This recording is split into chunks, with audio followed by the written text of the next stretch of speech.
두 번째 큐브의 키워드는 누가라는 키워드를 가지고 왔습니다. 신입 여성 경찰관을 성희롱해 논란이 된 강원 태백경찰서 소속 경찰관 10명이 무더기로 징계를 받았습니다. 하지만 최고 수위 징계인 파면 처분을 받은 경찰관은 없었는데요. 태백경찰서에서는 무슨 일이 있었던 건지 두 분과 함께 관련 내용 짚어보도록 하겠습니다. 자, 먼저 이번 사건은 신입 여경이 지난 3월에 경찰 내부 게시판에 20쪽이 넘는 글을 올렸다고 하는데 당시에 어떤 일이 있었는지 좀 자세히 정리를 해보고 가도록 하겠습니다. 김수민 평론가께서 정리해 주시겠어요? 네, 여경 A씨라고 일단 피해자를 지칭을 해보겠습니다. 네. 이 사건 내용을 보면은 한 사람이 피해자로 겪은 내용인가 싶을 정도로 좀 여러 내용들이 들어가 있는 그런 모습인데요.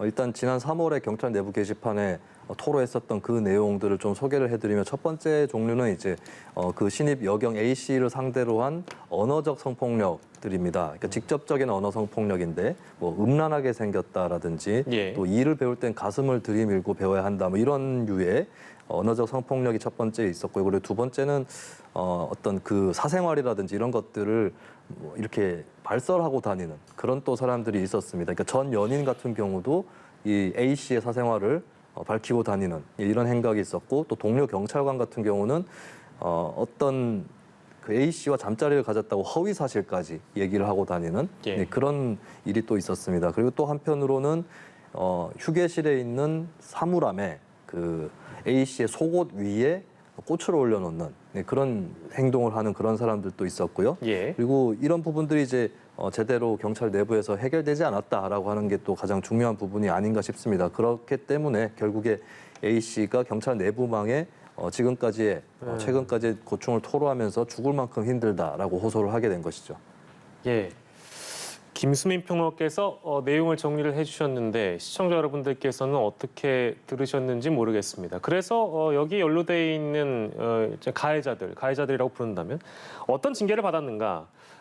지난 7월에 강원경찰청이 징계위에 올렸는데 12명 중에 10명을 징계를 했습니다. 5명한테는 중징계를 내렸고요. 나머지 5명에게는 경징계를 내렸습니다. 그리고 나머지 2명은 수사 후에 결정을 내릴 예정인데 구체적인 처분 내용은 무엇인지도 알아볼 텐데 실제로 저희가 처음에 언급해드린 대로 파면 처분을 받은 경찰관은 없었다는 게 사실입니다. 어떻게 봐야 될까요, 손정혜 변호사님? 일단 이 사건의 본질은 이제 직장 내 괴롭힘의 범주로 속할 수 있고 그것도 이제 가장 피해자에게는 수치감을 야기할 수 있는 모욕감을 야기할 수 있는 성희롱. 지금 이제 성추행 이야기도 있는데 강제추행 건이 이제 유죄가 나오는지를 좀 지켜봐야 될 것 같고요. 예. 성희롱이든 성범죄든 2차 피해가 굉장히 현저하게 발생한 사건입니다. 그러면 굉장히 작은 조직인 태백경찰 그 서에서 이런 식으로 한 10명, 12명이 가담했다는 건 피해자한테는 도저히 참을 수 없는 근무 환경이 아니었을까라는 생각이 들고요.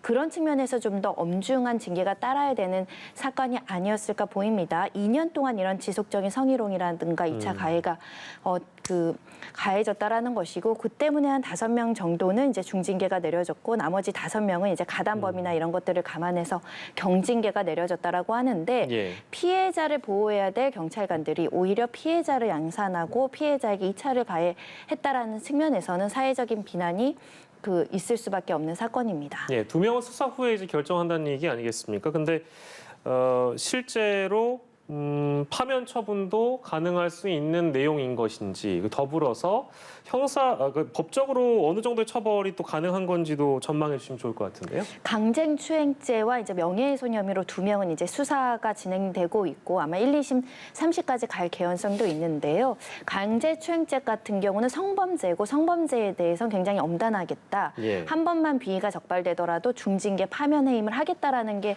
입장이었기 때문에 유죄의 판단이 나온다고 한다면 중징계가 있을 수밖에 없고 나아가서는 강제추행죄 양형을 판사가 집행유예로 이제 선정을 한다라고 한다면 선고형을 그러면 집행유예 중인 사람은 또 공무원을 할 수 없기 때문에 예. 여러 면에 있어서는 이 유무죄의 판단에 따라서 중징계가 내려질지 좀 가름이 된다 이렇게 보셔야 될 것 같은데요. 네네.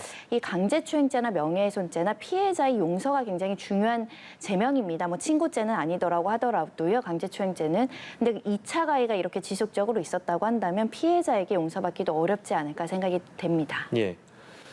징계를 10명 현재까지는 2명은 이제 수사 이후에 징계를 열어서 결정하는 것이고요. 10명 중에 6명은 이 결정을 받아들일 수가 없다라면서 소청 심사를 낸 것으로 알려지고 있습니다. 소청 심사 제도는 어떤 제도인가요? 한마디로 이 징계 처분이 나한테 너무나 과다해서 이거에 불복해서 좀 낮춰달라. 이 징계 사유 없다. 이렇게 이제 다투는 제도라고 보시면 될 것 같은데요. 가해 경찰관들이 본인의 어떤 신분상의 불이익에 대해서 한 번 더 판단을 해달라라고 이렇게 소청 심사하는 것은 권리이기 때문에 할 수도 있다고 보이지만 이런 상황까지 악화되도록 이렇게 성희롱을 하고 2차 집단 가해를 한 부분에 대한 사회적인 어떤 비난, 이런 목소리를 듣고 자기 반성이 더 필요한 사건이 아닌가 생각이 듭니다. 알겠습니다. 지난 6월에 청와대 국민청원글도 올라왔는데 태백경찰서 청문 감사관실에 2차례 걸쳐서 고충을 신고했는데 가해자 분리는 당연히 이루어지지 않았고 아무런 개선이 이루어지지 않았다. 그래서 태백경찰서 직장협의회는 오히려 내용이 과장됐다면서 언급을 하기도 했다고 하는데 이거는 글쎄요.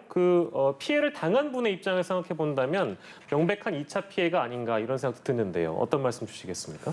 네, 직장협의회 입장에서는 피해자, 가해자가 모두 회원으로 돼 있는 것이죠, 구성원으로. 그래서 양쪽의 말을 들어볼 필요는 당연히 있다고 보여져요. 근데 과장돼 있다라고 얘기하는 것은 본인들이 이것을 판단할 수 있는 재량은 없다고 봐야 됩니다. 그러니까 정식 절차에 맡겨가지고 실제로 피해가 있었는지, 어느 정도로 피해가 있었는지, 그리고 그 피해에 상응하는 그 가해에 상응하는 처벌은 무엇인지 이런 것들을 따져봐야 되는 절차가 있는 거고 직장협의회는 그 절차 속에서 본인들의 구성원의 어떤 권익 이런 것들을 보호하는 그런 임무를 갖고 있는 것이지 판단을 내리는 상황은 아니거든요. 예. 그러면은 만약에 직장협의회 관계자가 조사를 해보다가 만에 하나 과장돼 있다라는 생각을 하게 될지라도 그렇게 입 밖으로 꺼내고 판단을 하는 것처럼 그렇게 해서는 안 되는 일입니다. 그렇다면 일단은 피해를 호소하고 있는 사람을 먼저 보호하고 그의 입장을 충분히 듣고 또 설령 그 입장 속에서 진술 속에서 좀 사실하고 어긋난 부분이 있다 할지라도 일단은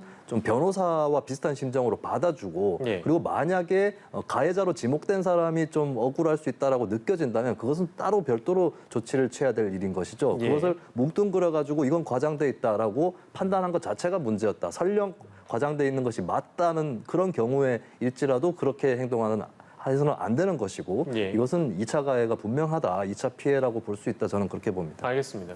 근데 이제 이런 성희롱, 성추행 관련된 내용들이 뭐 일반적으로 많이 잊을만 하면 벌어지는 사건이긴 합니다만 특히 이제 공무원 사회 내지는 이제 경찰 공무원 쪽에서도 잊을만 하면 이런 일이 벌어지거든요. 왜 이런 일이 반복된다고 봐야 될까요? 일단 군대 내 성범죄도 굉장히 사회적 문제가 컸었죠. 조직의 특성입니다. 남성 위주의 어떤 문화가 자리 잡고 있는 데다가 폐쇄적이고 더군다나 상급자, 하급자의 관계가 사실 우월적 권력 관계가 형성되는 그 명령 체계에서는 이렇게 성범죄 피해자가 발견되기 그 어려운 구조 속에서 범죄가 은폐되거나 2차 가해에 시달릴 수 있다는 점이 굉장히 중요하고요. 네. 그래서 만약에 이런 피해자가 피해를 호소했을 때 이 피해자 보호 정책이 시스템이 제대로 작동이 돼야 됩니다. 가해자를 즉시 분리하고 엄정하게 어떤 사실 조회를 해서 징계하는 절차가 착착착착 진행이 돼야 피해자 양산도 안 될 뿐만 아니라 가해자들이 다시는 이런 일을 하면 안 되겠다라는 경각심을 가지는데 내부에서 쉬쉬하고 사건 범죄화하지 않고 오히려 이게 가장됐다라고 오히려 가해자를 두둔하는 태도로 보인다면 피해자들은 더 이야기하기 어려운 사회적인 구조가 된다는 측면에서 예. 이 사회적인 구조가 이런 집단일수록 더 보호에 만전을 기해야 되지 않을까라는 생각이 들고요. 예. 그래서 일벌백계하는 심정으로 경찰 조직에서도 징계 처리한 것 같습니다. 예, 알겠습니다. 두 번째 큐브 속 사건으로 만나봤는데요. 이 내용은 아직까지 2명에 대한 수사가 진행 중이고 그 이후에 나온 결과들은 저희가 또 주시를 해보도록 하겠습니다.